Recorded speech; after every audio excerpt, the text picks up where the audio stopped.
বন্ধুরা, আমি মা আবারও চলে এসেছি এক নতুন স্বাদের রেসিপি নিয়ে। আজ আমি তোমাদের করে দেখাবো বেলাবেলি ছাড়াই এগ রোল।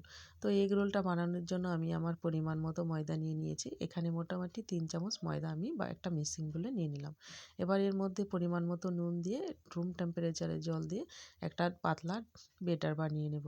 তো কীরকম পাতলা বানাবো সেটাও আমি তোমাদের দেখাচ্ছি, দেখতেই পারবে। দেখো, এরকম একটা থিকনেস আমি এখানে বেটার বানিয়ে নিলাম। আর এখানে কিন্তু 3 চামচ ময়দা দিয়ে বেশ কয়েকটা এগ রোল হয়ে যাবে। আর এই এগ রোলটা করার জন্য ঝামেলা প্লাস সময় একেবারেই কম।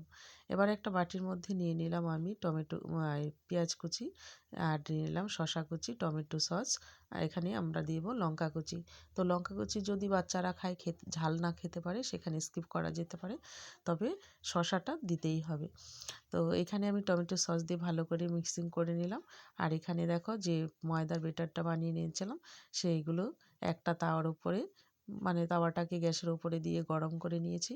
আর 1 চামচ বেটার দিয়ে এরকম করে গোল গোল করে হাতার পেছনটা দিয়ে মানে বেশ ভালো করে মিলিয়ে দিচ্ছি।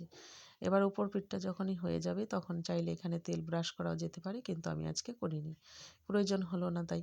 এবার ডিমের প্লেটটা দিয়ে দিলাম। 2টো ডিম আমি আগে থেকে এখানে ফেটিয়ে রেখেছিলাম, তার মধ্যে পেঁয়াজ কুচি, লঙ্কা কুচি দিয়ে আর স্বাদ মতো নুন দিয়ে ভালো করে বেটারটাকে মেখে রেখেছিলাম। এবার 1 চামচ ডিমের প্রলেপ দিয়েই বেশ যখন হয়ে আসবে উল্টে দিয়ে এবার ভেজে নিলাম। এভাবে হয়ে গেল তাওয়া। এবার আমি আরেকটা পদ্ধতিতে তোমাদের দেখাবো, যে ননস্টিকের তাওয়ার মধ্যেও কিন্তু এটা খুব সুন্দর করে বানিয়ে নেওয়া যেতে পারে। এবার ননস্টিকের তাওয়াটা আমি গ্যাসের অন্যদিকে বসিয়ে দিয়েছি। এবার আমি এই ঠিক একই রকম পদ্ধতিতে দেখিয়ে দিলাম, এইরকম করে নিও। এবার উল্টিয়ে দিয়ে তার উল্টো দিকটাকে ঠিক ডিমের প্রলেপ লাগিয়ে একই রকমভাবে উল্টে পাল্টে ভেজে নেব। আর যে পদ্ধতিতে শসাগুলোকে আগেরটাই দিয়েছিলাম, ঠিক একই রকম পদ্ধতিতে শসাটাকে দেব, কিন্তু আগে থেকে যে ডিমের প্রলেপটা করে রেখেছিলাম সেটা দিয়ে একটু করে নেব। আর এখানে 2খানা ডিমকে আমি ফেটে নিয়েছি পেঁয়াজ কুচি, লঙ্কা কুচি দিয়ে আর স্বাদ মতো নুন দিয়ে। আর এই 2খানা ডিম দিয়ে মোটামুটি 5-6খানা এগরোল করা যাবে। খেতেও কিন্তু ভীষণ ভালো, একেবারে নরম তুলতুলে। সাধারণ এগরোলগুলো যে একটু শক্ত হয়, যাদের দাঁত নেই খেতে পারে না, কিন্তু এগরোলটা খেতে বেশ ভালো।